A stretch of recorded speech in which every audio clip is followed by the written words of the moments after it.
Sort of coming के इस वाले एपिसोड की शुरुआत में हम देखते हैं चैंपिंगन मास्टर वन के घर में था, जहाँ पर मास्टर वन चैंपिंगन का खरीदा किया माउंटेन को देखते हुए कहता है मानना पड़ेगा तुम्हारा चॉइस बहुत ही अच्छा है। लेकिन तभी मास्टर वन का नजर लॉस्ट माउंटेन में गया और चैंपिंगन से पूछने लगता है कि ये वाला माउंटेन खरीदने का आइडिया तुम्हें कहाँ से मिला। अब चैंपिंगन क्या ही बोले कि उसके साथ क्या हुआ था, लेकिन तभी मास्टर वन का बेटी सुई आ जाता है और उसी मैप को लेते हुए मास्टर वन से कहने लगता है आप जल्दी से जल्दी माउंटेन को सेल करने का प्रोसेस कंप्लीट करिए, मैं भी आपको उससे मदद करूंगा।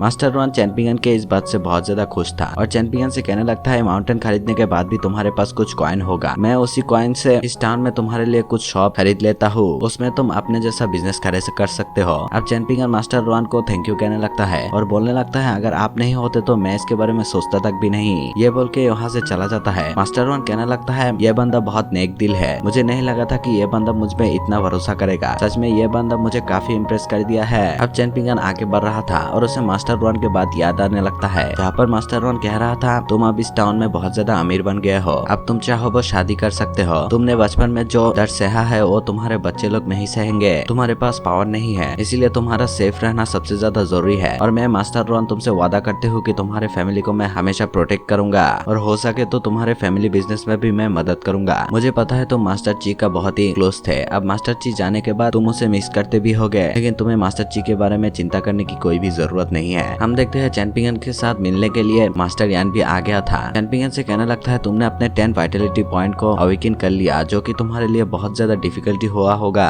ऐसे ही बॉक्सिंग का प्रैक्टिस करते रहो। अब चैंपियन आके मास्टर यान को ग्रीट करने लगता है। अब मास्टर यान कहने लगता है मैंने सुना है तुम यहाँ पर बहुत सारे माउंटेन को खरीद लिए हो, क्या तुम बता सकते हो कि तुम कौन सा माउंटेन खरीदे हो। अब चैंपियन मास्टर यान को सब बता देता है। मास्टर यान लॉस्ट माउंटेन का बात सुन के चैंपियन से पूछने लगता है तुम्हें इसे खरीदने का आइडिया कहाँ से आया। ये बात सुन के चैंपियन हैरान हो जाता है, क्योंकि मास्टर वन ने भी उसे ऐसा ही सवाल कहा था। अब मास्टर यान से कहने लगता है क्यों, उस माउंटेन में कोई प्रॉब्लम है क्या। मास्टर यान कहने लगता है वो डाली डायनेस्टी का फॉरबिडन एरिया है, यहाँ का पियोन माउंटेन बहुत ही ज्यादा अच्छा है, लेकिन लॉस्ट माउंटेन बहुत ज्यादा मिस्टीरियस, बड़े बड़े कल्टिवेटर भी इसका मिस्ट्री सॉल्व नहीं कर पाए, अगर तुमने उसे परचेस किया तो इससे तुम्हें आगे जाके बहुत फायदा होने वाला है, तो बताओ तुम्हें इसको खरीदने का आइडिया कहाँ से मिला। अब चैंपियन क्या ही बताए। मास्टर यान कहने लगता है खरे खरे मुंह क्या देख रहे हो, कोई प्रॉब्लम है क्या। आज चैंपियन उसे सारे सच्चाई बता देता है कि कैसे उसने खरीदा है ये माउंटेन। ये बात सुन के मास्टर यान कहने लगता है ये तुम्हारे साथ बहुत ही अजीब इत्तेफाक हुआ है, क्या तुम्हें वहाँ पर कोई प्रॉब्लम नहीं हुआ। चैंपियन कहने लगता है वहाँ पर 2 बंदा मेरे ऊपर अटैक कर लिया था, लेकिन वहाँ पर जैंग आके मुझे बचा लेता है और उसने मुझे रास्ता भी दिखा दिया था। जैन का नाम सुन के मास्टर यान अलर्ट हो जाता है और बोलता है जैन तुम्हारा कुछ भी नहीं करेगा, लेकिन उसके साथ जो बंदा आया है वो तुम्हारे साथ मुसीबत खड़ी कर सकता है, इसलिए तुम थोड़ा बच के रहना। और चैंपियन उनसे कहने लगता है मैं आपके सारे बात को याद रखूंगा। फिर हम देखते हैं चैंपियन मार्केट में आ गया था, जहाँ पर डाली डायनेस्टी का लोग कुछ चेंजेस कर रहे थे। वहाँ पर ये बंदा चैंपियन से कहने लगता है सुई से तुम पढ़ाई कर लिए, लेकिन चैंपियन उसे इग्नोर मारता है। लेकिन ये बंदा चैंपियन के साथ बात करने के लिए आ गया था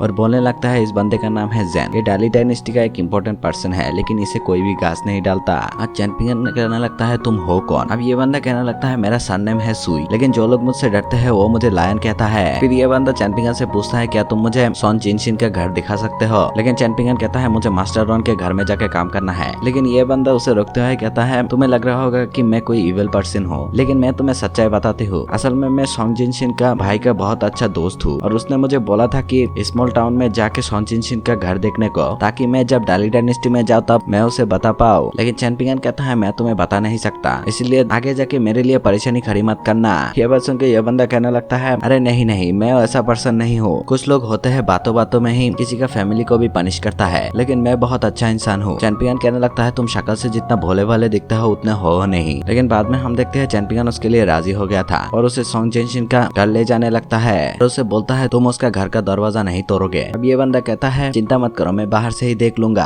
अब चैंपियन उस बंदे को सॉन्ग जेनशिन का घर दिखाता है, जहाँ पर कुछ फेस्टिवल प्लेट लगा हुआ था। ये बंदा उसे तोड़ने जाता है, लेकिन चैंपियन उसे रोक लेता है और बोलता है इसे मत तोड़ो वरना बहुत बड़ा बैड लक आ जाएगा, तुमने इसका घर देख लिया, अब चलो मैं तुम्हें अपने घर में चाय पिलाता हूँ। लेकिन चैंपियन का घर देख के ये बंदा कहता है नहीं नहीं भाई रहने भी दे, मुझे अपने लाइफ का आखिरी चाय नहीं पीना। ये बोल के वहाँ से जाने लगता है, लेकिन जाने से पहले उसी टेम्पलेट को फाड़ के चैंपियन को चिराने लगता है। अब चैंपियन कहने लगता है ये किस तरह का पर्सन है। अगले सीन में हम देखते हैं ये बंदा ली मेंशन में आ गया था और जैन इसे देखते ही ग्रीट करने लगता है। अब जैन के हाथों में उसी टेम्पलेट को रख देता है और जैन इनसे पूछने लगता है इसका हैंड राइटिंग तो बहुत ज्यादा कमाल की है। अब ये बंदा कहने लगता है ये सॉन्ग जिनशिन का हैंड राइटिंग है, असल में मैं तुम्हारे भाई को बहुत अच्छा सबक सिखाना चाहती हूँ। असल में ये बंदा ही शॉन जिनसिन का भाई है। अब ये बंदा इस बंदे से कहने लगता है तुम तो काफी ज्यादा टैलेंटेड हो, लेकिन फिर भी तुम्हारे कोई इज्जत नहीं करता, सभी लोग शॉन जिनसिन को ही पसंद करते हैं। अब ये बंदा कहने लगता है उन्हें लगता है कि मेरे भाई मुझसे ज्यादा टैलेंटेड है। अब ये बंदा कहता है कि इसलिए तो थोड़ी दिन बाद उन सभी को असली सच्चाई पता चल जाएगा, और वैसे भी थोड़ी देर बाद यहाँ पर कोई आने वाला है। अगले सीन में हम देखते हैं बाओपिंग चैनपिंगन के पास आके रोने लगता है। चैनपिंगन को तो कुछ समझ में नहीं आ रहा था। बाओपिंग कहने लगता है सीनियर माँ मर गया और उन्होंने मरने से पहले मुझे तुम्हारे साथ मिलने के लिए बोला था। फिर हम फ्लैशबैक में जाते हैं जहाँ पर ये लोग रास्ते में रुक गया था, और यहाँ पर सीनियर माँ से ये बंदा कहने लगता है मुझे आपसे कुछ इंपॉर्टेंट बात करनी है। ये बोल के उन्हें कुछ दूर ले जाता है और सीनियर माँ से बोलता है कि क्लिफ एकेडमी का हेड का पोजीशन में आपको दोने का प्रॉमिस किया था, लेकिन अब उसमें थोड़ा सा चेंजेस आ गया है। अब सीनियर माँ कहने लगता है क्या तुम्हें हेड का पोजीशन देके पछतावा हो रहा है? अब ये बंदा कहने लगता है नहीं नहीं, ऐसा कोई बात नहीं। आपको पता है कि डेली डायनेस्टी यहाँ का पियोन माउंटेन में एक सेक्ट बनाना चाहते हैं और अगले 50 सालों के अंदर ही अंदर ये एकेडमी 72 एकेडमी में टॉप में आ जाएगी, लेकिन वहाँ पर कोई मास्टर नहीं है और बिना मास्टर के तो पढ़ाया भी नहीं जा सकता। अब ये बंदा कहने लगता है तो तुम चाहते हो कि मैं अपनी क्लिफ एकेडमी छोड़ के वहाँ पर चली जाऊँ? अब ये बंदा एक स्कूल निकल के कहता है हाँ मैं यही चाहती हूँ। यहाँ पर ये सारे छोटे बच्चे परेशान होने लगता है क्योंकि अभी तक सीनियर माँ नहीं आया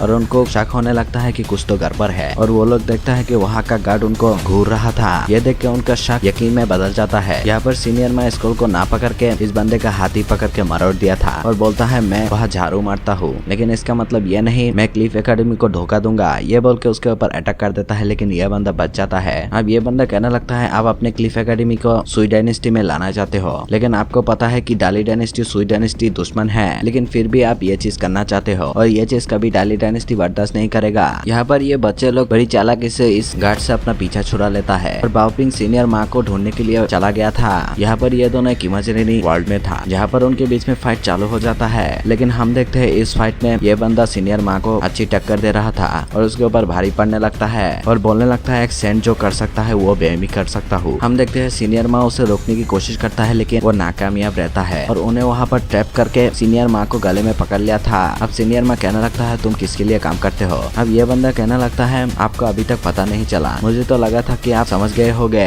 सीनियर माँ को यकीन ही नहीं हो रहा था कि ये बंदा ऐसा कर सकता है, और ये बंदा कहने लगता है मास्टर जी बहुत ही ज्यादा ताकतवर थे और उनका इनहेरिटेंस को बस उसे ही मिलेगा और वही बनेगा इस दुनिया का सबसे पावरफुल सेंट। लेकिन ये सारे बात बाओपिंग सुन लिया था और ये बंदा भी बाओपिंग को देख लेता है, लेकिन बाओपिंग वहाँ से भाग जाता है। वहाँ पर इस बंदे का चमचे लोग भी आ गया था और बोलने लगता है वो बंदी भाग गई, और ये बंदा कहने लगता है उसे जल्दी से ढूंढो वरना हमारे सारा पोल बाहर निकल जाएगा। यहाँ पर बाओपिंग सीनियर माँ के साथ था और सीनियर माँ कहने लगता है मैं मास्टर जी को धोखा दिया, मैं एक धोखेबाज हूँ। जब मेरे दोस्त खतरे में था तब मैंने उसे अकेला छोड़ दिया। अब क्लिफ एकेडमी तुम्हारे हाथ में है, तुम जल्दी से स्मॉल टाउन में जाओ, वहाँ पर तुम्हें चैंपियन मिलेगा, तुम चैंपियन से मिलना। लेकिन ये बंदे उन्हें छोड़ के नहीं जाना चाहती थी, लेकिन सीनियर माँ उसे भेज देता है। अब कहानी प्रेजेंट में आता है जहाँ पर ये बंदी चैंपियन को सब कुछ बता दिया था, लेकिन वहाँ पर उन्हीं में से एक बंदा आके चैंपियन से कहता है सारे बच्चे हमारे कब्जे में है, तो अगर तुम उसे बचाना चाहते हो तो सेंट चीशन का दिया गया जेट सील लेके ल्यूशा माउंटेन में आ जाओ। अगले सीन में हम देखते हैं ली मेंशन में ये बंदा आ गया था और ये बंदा इस बंदे को इंपीरियल मास्टर बोल रहा था, जहाँ पर हम देखते हैं इस बंदे का हालत बहुत ज्यादा खराब है, मतलब कि मास्टर माँ ने उसे काफी अच्छे तरीके से कूटा था। ये बंदा इस बंदे से कहने लगता है हम अपने प्लान पे है, लेकिन सीनियर माँ ने इनहेरिटेंस को बचाने के चक्कर में वो खुद ही मर गया, वो पूरा जल के राख हो गई है। अब ये बंदा कहने लगता है मुझे लगा था कि तुम मर जाओगे, मैंने एक्सपेक्ट भी नहीं किया था कि तुम जिंदा वापस आ पाओगे। हम इसके हाथ में एक जेट पेंडेंट देखते हैं, फिर हमें पता चलता है कि मास्टर जी का डिसेबल जब टाउन छोड़ के जा रहा था तब उसके हाथ में ये चीज था, लेकिन वहाँ पर ये बंदा आ जाता है और इस बंदे से कहने लगता है डरो मत, मैं बहुत अच्छा इंसान हूँ, अगर कोई मेरी बात नहीं सुना तो मैं उसके खानदान को भी खत्म कर देता हूँ। फिर सीन प्रेजेंट में आता है जहाँ पर ये बंदा उठते हुए मास्टर चीसन से कहता है मैं तुमसे बेट लगाता हूँ, अगर मैं इस बेट में जीत गया तो 2 पिलर ऑफ कैजुअल इनहेरिटेंस की तुम छोड़ के गया हो वो मेरा हो जाएगा। और इसी के साथ ये वाला एपिसोड खत्म होता है।